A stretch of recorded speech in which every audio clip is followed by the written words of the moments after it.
ശൗൽ പറയുകയാണ്, ദാവീദിൻ്റെ ദാസന്മാർക്ക് ദാവീദിനെ വളരെ ഇഷ്ടമാണ്, ദാവീദിനെ വളരെ പ്രിയമാണ്. ശരിയാണ്, ദാവീദെന്ന് പറഞ്ഞാൽ ഭൃത്യന്മാർക്ക് വളരെ ഇഷ്ടമായിരുന്നു. കാരണം ദാവീദ് വളരെ കഷ്ടപ്പെടുന്നവനായിരുന്നു. ഞാൻ കുറച്ച് ദിവസങ്ങൾക്ക് മുമ്പ് പറഞ്ഞതുപോലെ, അല്പസമയം നിങ്ങൾ ദാവീദിനോടൊപ്പം ഇരുന്ന് സംസാരിക്കുകയാണെങ്കിൽ നിങ്ങൾ ദാവീദിനെ ഒരുപാട് ഇഷ്ടപ്പെടാനിടയാകും, സ്നേഹിക്കാനിടയാകും. കാരണം അവൻ്റെ സ്വഭാവം അങ്ങനെയാണ്. ദാവീദിനെപ്പോലെ ഒരു സ്നേഹിതനെ കിട്ടിയാൽ എത്ര നല്ലതാണ്.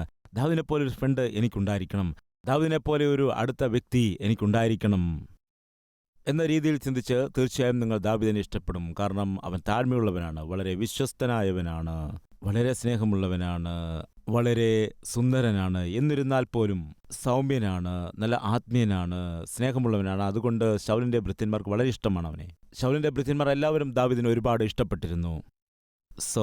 ശൗൽ പറയുന്നത് 50% കറക്റ്റാണ്, 50% തെറ്റാണ്. ഏത് വിഷയത്തിലാണ്? വിവാഹ വിഷയത്തിൽ. ഏത് വിഷയത്തിലാണ്? വിവാഹ വിഷയത്തിൽ. വാസ്തവമല്ലേ? വിവാഹമൊക്കെ ആലോചിക്കുന്നവരെ നോക്കുക, 50% പറയും കറക്റ്റായിട്ടുള്ളത്, ബാക്കി 50% തെറ്റാണ്.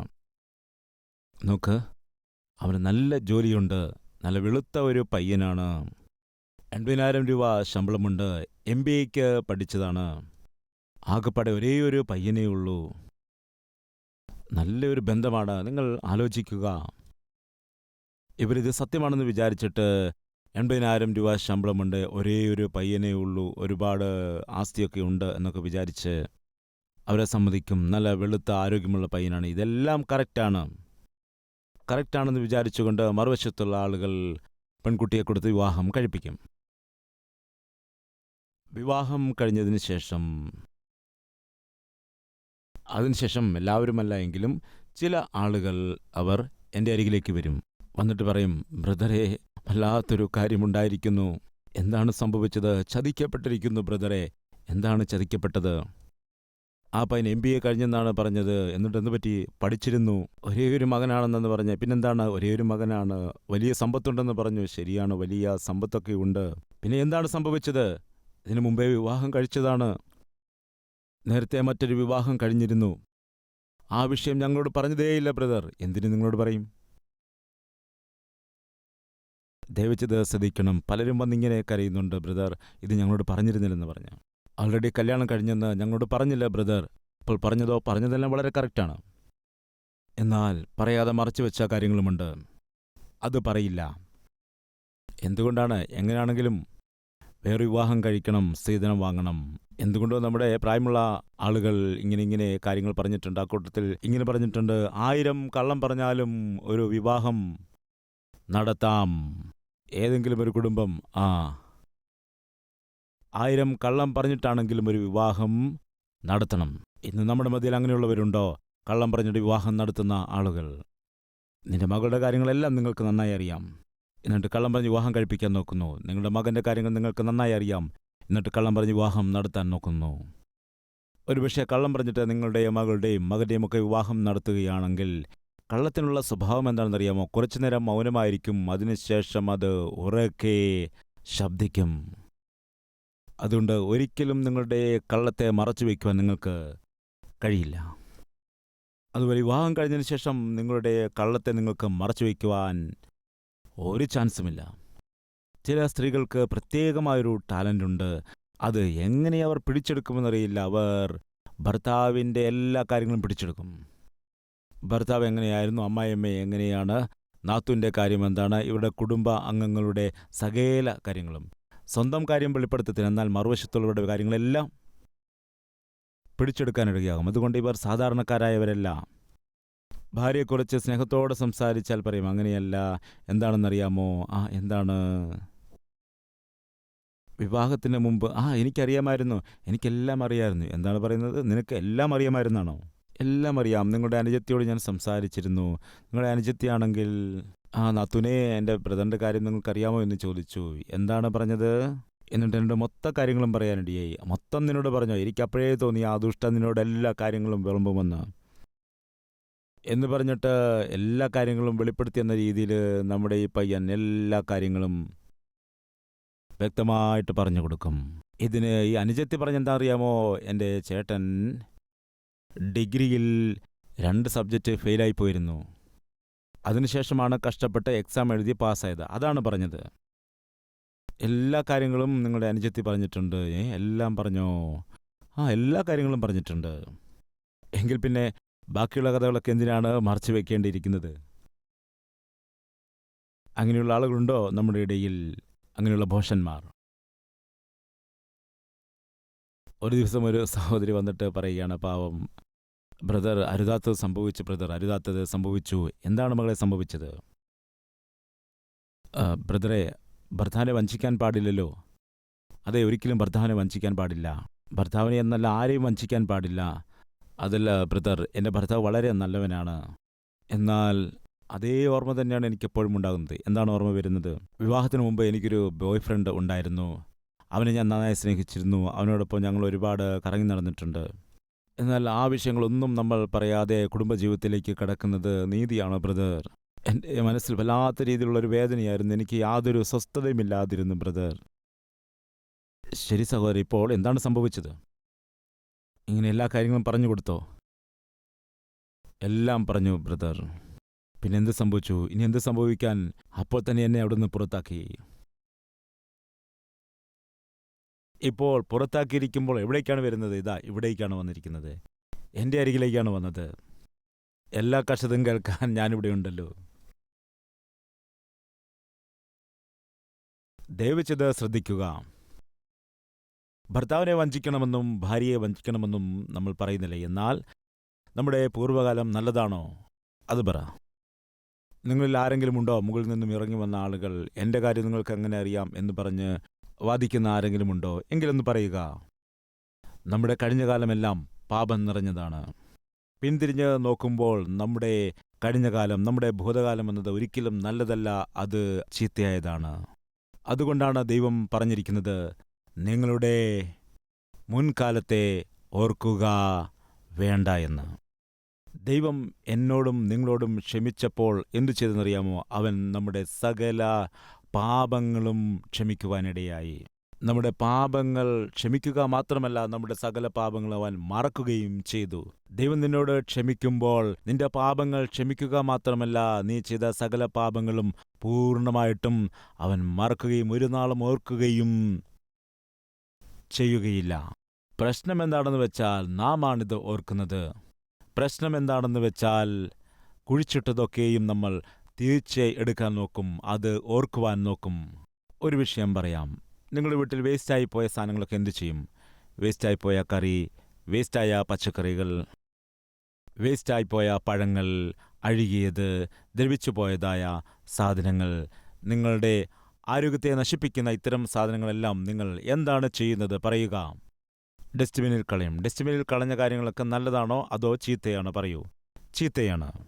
അത് കൊള്ളുകയില്ല, ചീഞ്ഞതാണെന്ന് പറഞ്ഞ് ഡസ്റ്റ്ബിനിൽ നിങ്ങൾ അതിനെ ഇട്ടതിനു ശേഷം പിന്നീട് ആരെങ്കിലും ചെന്ന ഡസ്റ്റ്ബിനിൽ കിടക്കുന്ന സാധനങ്ങളെല്ലാം എടുത്ത് മേശയുടെ മേൽ നിരത്തി വയ്ക്കുമോ? ചെയ്യുകയില്ല. എന്താണ്? നോക്കൂ, എന്തൊക്കെയാണെന്നറിയാമോ? ഡസ്റ്റ്ബിനിൽ എന്തൊക്കെ കളഞ്ഞെന്ന് അറിയാമോ? വരൂ, കാണിച്ചു തരാമെന്ന് പറഞ്ഞുകൊണ്ട് ഡസ്റ്റ്ബിനിലുള്ളതെല്ലാം എടുത്ത് വെളിയിൽ വയ്ക്കുമോ? ഇല്ല. എന്തുകൊണ്ടാണ്? അത് അഴുകിയ സാധനങ്ങൾ കൊണ്ട് നിറഞ്ഞിരിക്കുകയാണ്. ശ്രദ്ധിക്കുക, നമ്മുടെ കഴിഞ്ഞ കാലവും അഴുകിയതായ കാര്യങ്ങളെ കൊണ്ട് നിറഞ്ഞിരിക്കുന്നു. പിന്നെന്തിനാണ് അവയെല്ലാം കൊണ്ടുവന്ന് ബെഡ്റൂമിൽ വെച്ചിട്ട്, നോക്കൂ ഇതൊക്കെ ഡസ്റ്റ്ബിനിൽ കിടന്ന സാധനങ്ങളാണ് എന്ന് പറഞ്ഞിട്ട് അഴുകിപ്പോയ പഴങ്ങളും പച്ചക്കറിയും വേസ്റ്റ് സാധനങ്ങളൊക്കെ ബെഡിൻ്റെ മുകളിൽ ആരെങ്കിലും വെക്കുമോ? ഒരിക്കലും ചെയ്യുകയില്ല. എന്നാൽ എത്ര വിഡ്ഢിത്തമാണെന്ന് ഓർക്കുക. ചില ആളുകൾ വളരെ പെട്ടെന്ന് അതിവിശുദ്ധന്മാരായിട്ട് മാറാനിടയുണ്ട്. വിവാഹത്തിനു മുമ്പ് സകല പാപങ്ങളുമൊക്കെ ചെയ്തതിന് ശേഷം, വിവാഹം കഴിഞ്ഞതിന് ശേഷം, അയ്യോ ഞാൻ എൻ്റെ ഭർത്താവിനെ വഞ്ചിക്കുകയാണോ, എൻ്റെ ഭാര്യയെ ഞാൻ വഞ്ചിക്കുകയാണോ? ഈ ജ്ഞാനം നേരത്തെ ഉണ്ടായിരിക്കേണ്ടിയിരുന്നു. ഈ ഒരു തിരിച്ചറിവ് നേരത്തെ വേണമായിരുന്നു. ശരി, നിന്റെ ഭർത്താവിനെ അല്ലെങ്കിൽ നിന്റെ ഭാര്യയെ നീ വഞ്ചിച്ചു എന്ന് പറയുന്നു, അത് വാസ്തവമാണ്. അതിനുവേണ്ടി നിങ്ങൾ അനുദപിച്ചതാണോ? നേരത്തെ അനുദപിച്ചതാണ്. കർത്താവിൻ്റെ മുൻപിൽ ക്ഷമ യാചിച്ചതാണോ? യാചിച്ചതാണ്. കർത്താവ് നിന്നോട് ക്ഷമിച്ചോ? ക്ഷമിച്ചു. ക്ഷമിച്ച കർത്താവ് നീ അന്ന് ചെയ്തതായ പാപങ്ങളൊക്കെ മറന്നുപോയോ? അവനെല്ലാം മറന്നുപോയി. നിന്നെ ശിക്ഷിക്കേണ്ടിരുന്നതായ ദൈവം നിന്റെ സകല പാപങ്ങളും മറന്ന് എന്നോട് ക്ഷമിച്ചുവെങ്കിൽ നീ എന്തിനാണ് വെറുതെ അത് ഓർത്തു വയ്ക്കുന്നത്? അവയെ ഓർത്തുകൊണ്ട് അനാവശ്യമായിട്ട് എന്തിനാണ് കുടുംബജീവിതത്തെ നീ നശിപ്പിക്കുന്നത്? ഇതിൽ യാതൊരു അർത്ഥവുമില്ല. ഇന്ന് നമ്മുടെ മതിയിൽ അങ്ങനെയുള്ളവരുണ്ടോ? അനാവശ്യമായി കഴിഞ്ഞുപോയ കാര്യങ്ങളെല്ലാം പറഞ്ഞുകൊണ്ട് കുടുംബജീവിതത്തെ നശിപ്പിക്കുന്ന ആരെങ്കിലുമുണ്ടോ? സൂക്ഷിക്കുക, നല്ലതല്ല. വീണ്ടും ഒരിക്കൽ കൂടി പറയട്ടെ, നിന്റെ വാക്കുകൾ അതെ എന്നും അല്ല എന്നും ഇരിക്കട്ടെ. വിവാഹകാര്യത്തിൽ കള്ളം പറയരുത്. പണ്ടുള്ള ആരോ പറഞ്ഞിട്ടുണ്ട്, 1000 കള്ളം പറഞ്ഞാലും കുഴപ്പമില്ല ഒരു കല്യാണം നടത്താനെന്ന്. എന്നാൽ അതിനുശേഷം കുടുംബത്തിൽ മുഴുവൻ കലഹമാണ്, എല്ലാ ദിവസവും ബാറ്റിംഗാണ്. ഇവിടെ ശൗൽ തൻ്റെ മകളുടെ വിവാഹത്തിന് വേണ്ടി കള്ളം പറയുകയാണ്. ചെന്നിട്ട് പറയണം, ദാവീദിനോട് പറയണം. എന്താണ് പറയേണ്ടത്? ഇല്ലാത്തത് ഉള്ളതുപോലെ പറയണം. എന്താണത്? മനസ്സ് നിറയെ വിദ്വേഷമാണ്, മുൻകോപമാണുള്ളത്. അവനെ കൊന്നുകളയണം എന്നാണ് ആഗ്രഹിക്കുന്നത്. എന്നാൽ അതുമാത്രം പറയരുത്. നിന്നെ സ്നേഹിക്കുന്നുവെന്ന് പറയണം, നിന്നെ ഇഷ്ടപ്പെടുന്നുവെന്ന് പറയണം. ദാവീദിനെ എനിക്ക് ഒരുപാട് ഇഷ്ടമെന്ന് പറയണം. വാസ്തവം എന്താണ്? വിദ്വേഷമാണ്. ഇല്ലാത്തതെന്താണ്? സ്നേഹം. എന്താണ് പറയുന്നത്? ഇല്ലാത്തത് ഉള്ളതുപോലെ പറയുകയാണ്. ഇന്ന് നമ്മുടെ മധ്യത്തിൽ അങ്ങനെയുള്ളവരുണ്ടോ? ഉള്ളിൽ ദേഷ്യം, ഉള്ളിൽ വിദ്വേഷം, ഉള്ളിൽ അസൂയ, ഉള്ളിൽ പക, ഉള്ളിൽ വെറുപ്പ്. പുറമേ കാണുമ്പോൾ പ്രൈസ് ദി ലോർഡ് ബ്രദർ, അങ്ങനെയുള്ളവരില്ലേ? ഷലോം സിസ്റ്റർ, ഇങ്ങനെയുള്ളവരില്ലേ? അത് കാപട്യമാണ്. സൂക്ഷിക്കുക. ഉള്ളിൽ വിദ്വേഷം വെച്ചുകൊണ്ട്, വെറുപ്പ് വെച്ചുകൊണ്ട്, ഉള്ളിൽ പക വെച്ചുകൊണ്ട് എങ്ങനെയാണ് ഷലോം എന്ന് പറയുന്നത്? എങ്ങനെ പ്രൈസ് ദി ലോർഡ് എന്ന് പറയും? എങ്ങനെ സ്തോത്രമെന്ന് പറയും? ഇങ്ങനെ കാപട്യമുള്ളവരെ ഒരിക്കലും ദൈവം അംഗീകരിക്കുകയില്ല. പിന്നെ എന്തു ചെയ്യണം? നിരപ്പ് പ്രാപിക്കണം. ഒരുപക്ഷെ നിന്റെ സഹോദരനോടോ നിന്റെ സഹോദരിയോടോ നിനക്ക് എന്തെങ്കിലും പ്രയാസമുണ്ടെങ്കിൽ, അവർക്ക് നിന്നോട് ഏതെങ്കിലും തരത്തിലുള്ള പ്രയാസമുണ്ടെങ്കിൽ, പ്രാർത്ഥിക്കുവാൻ നീ ഇരിക്കുന്ന സമയത്ത്, യാഗം കഴിപ്പാൻ നീ വരുന്നതായ സമയത്ത് ആ യാഗവസ്തു മാറ്റിവെച്ചിട്ട് അവരുമായി ചെന്ന് നിരപ്പ് പ്രാപിക്കൂ. അങ്ങനെ നിരപ്പ് പ്രാപിക്കുന്നതാണ് ദൈവം ഇഷ്ടപ്പെടുന്നത്. അല്ലാതെ ഉള്ളിൽ വെറുപ്പും വിദ്വേഷവുമൊക്കെ മറച്ചു വെച്ചുകൊണ്ട് പുറമേ മാധുര്യമുള്ള വാക്കുകൾ പറയുന്നത് ഒരിക്കലും ദൈവം ഇഷ്ടപ്പെടുന്നതല്ല. ശൗലിനെ ദുരാത്മാവ് ബാധിച്ചിരുന്നു. അതുകൊണ്ട് അവൻ്റെ ഉള്ളിൽ പകയും വെറുപ്പും സൂക്ഷിക്കുന്നു, പുറമേ മാധുര്യമുള്ള വാക്കുകൾ സംസാരിക്കുന്നു. അങ്ങനെയുള്ളവരുണ്ടോ? പുറമേ മാത്രം വളരെ സ്നേഹത്തോടെ സംസാരിക്കുന്നു, വാത്സല്യത്തോടെ, കരുതലോടെ, ആത്മീയതയോടെ സംസാരിക്കുന്നു. വളരെ ശ്രേഷ്ഠമായ രീതിയിൽ സംസാരിച്ചിട്ട് ഉള്ളിൽ മാത്രം കോപത്തോടെ, അസൂയയോടെ, പകയോടെ ചിന്തിക്കുന്നവരുണ്ടോ? ഇങ്ങനെയുള്ള ജീവിതമാണ് നീ നയിക്കുന്നതെങ്കിൽ നീ ശൗലിൻ്റെ മകനും ശൗലിൻ്റെ മകളും ആണ്. ഉള്ളത് ഇല്ലാത്തതുപോലെ കാണിക്കുന്നു. എത്ര ദാരുണമാണ്! ഉപായത്തിലുള്ള അപായം. ക്രൂരനായിട്ട് ജീവിക്കുന്നത്, ഉള്ളത് ഇല്ലാത്തതായി പറയുന്നത്. അതുമാത്രമല്ല, സ്വന്തക്കാർ എല്ലാവരെയും നഷ്ടപ്പെടുത്തി, ഉണ്ടായിരുന്ന എല്ലാവരെയും നഷ്ടമാക്കി. നമ്പർ 1, 13-ാം അധ്യായം 13-ാം വാക്യം. ശമൂവേൽ ശൗലിനോട് പറഞ്ഞത്, നീ ചെയ്തത് ഭോഷത്വം. നിന്റെ ദൈവമായ യഹോവ നിന്നോട് കൽപ്പിച്ച കൽപ്പന നീ പ്രമാണിച്ചില്ല. യഹോവ ഇസ്രായേലിന്മേൽ നിന്റെ രാജ്യത്വം എന്നേക്കുമായി സ്ഥിരമാക്കുമായിരുന്നു. ഇപ്പോഴോ നിന്റെ രാജ്യത്വം നിലനിൽക്കുകയില്ല, നിന്റെ രാജ്യത്വം നിലനിൽക്കുകയില്ല. എന്തുകൊണ്ടെന്നാൽ യഹോവ തന്റെ ഹിതപ്രകാരമുള്ള, തന്റെ ഇഷ്ടമനുസരിച്ചുള്ള ഒരു വ്യക്തിയെ കണ്ട് പിടിച്ചിരിക്കുന്നു. 15-ാം അധ്യായം 26-ാം വാക്യം. ശമൂവേൽ ശൗലിനോട്, ഞാൻ പോരുകയില്ല. നീ യഹോവയുടെ വചനത്തെ തള്ളിക്കളഞ്ഞതുകൊണ്ട് യഹോവ നിന്നെയും ഇസ്രായേലിലെ രാജസ്ഥാനത്ത് നിന്ന് തള്ളിക്കളഞ്ഞിരിക്കുന്നു. യഹോവ നിന്നെ തള്ളിക്കളഞ്ഞിരിക്കുന്നു. നിന്റെ രാജ്യത്വം നഷ്ടമായിരിക്കുന്നു. അവൻ ദൈവത്തെ അകറ്റിക്കളയാനിടയായി. കൂടെ നിന്ന് എല്ലാവരെയും നഷ്ടമാക്കാനിടയായി. ഒന്നാമതായി ദൈവത്തെ അവൻ അകറ്റിക്കളഞ്ഞു. 15-ാം അധ്യായത്തിന്റെ അവസാനത്തെ വാക്യം.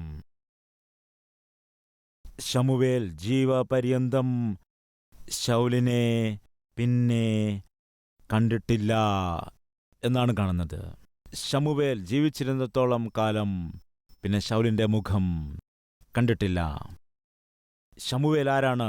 വലിയ പ്രവാചകൻ, വലിയ ന്യായാധിപൻ, വലിയ പുരോഹിതൻ, യാതൊരു ഗതിയുമില്ലാതെ ജീവിച്ചവനായ ശൗലിനെ രാജാവായി അഭിഷേകം ചെയ്തവൻ.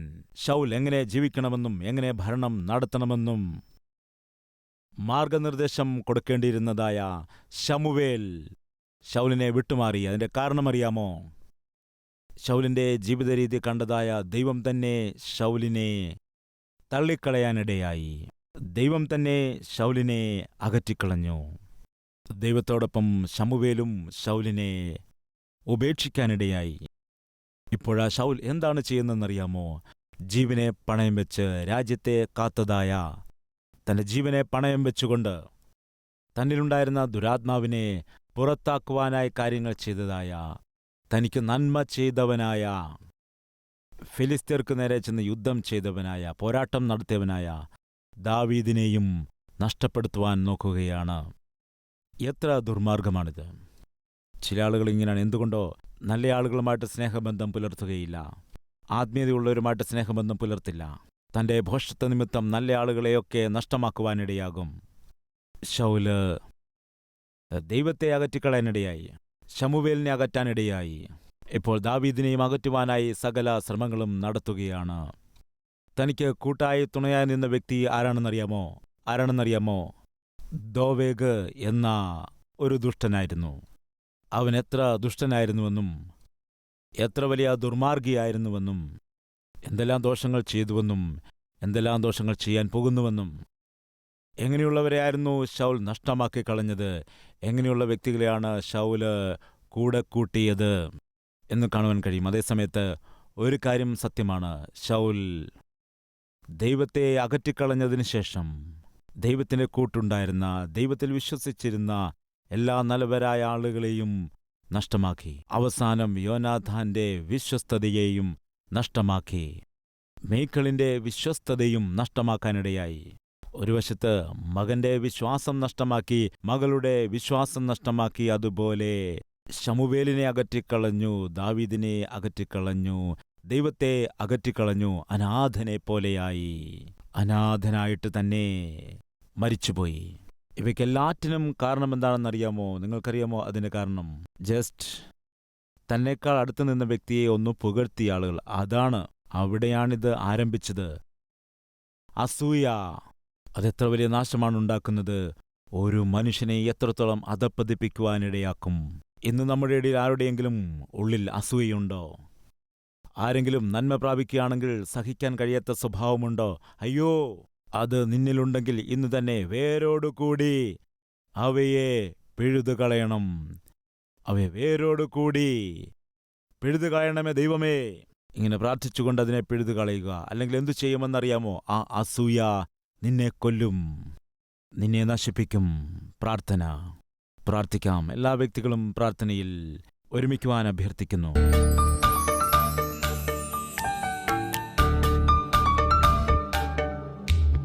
പരിശുദ്ധനായ സ്നേഹവാനായ പിതാവേ, ദൈവമേ, ശൗലിൽ ഉണ്ടായിരുന്നതായ ആത്മാവ്, ഈ ആത്മാവ് ഞങ്ങൾക്ക് വേണ്ട ദൈവമേ, ഞങ്ങൾക്ക് വേണ്ടപ്പാ.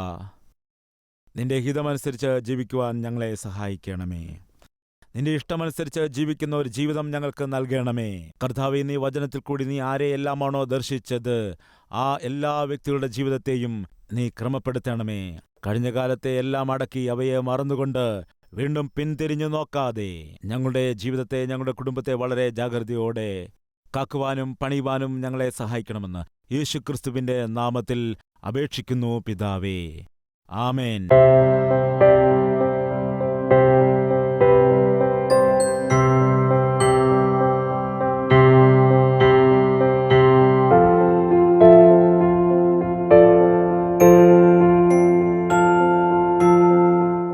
Address Calvary, Post Box number 30, Kokatpalli, Hyderabad 72.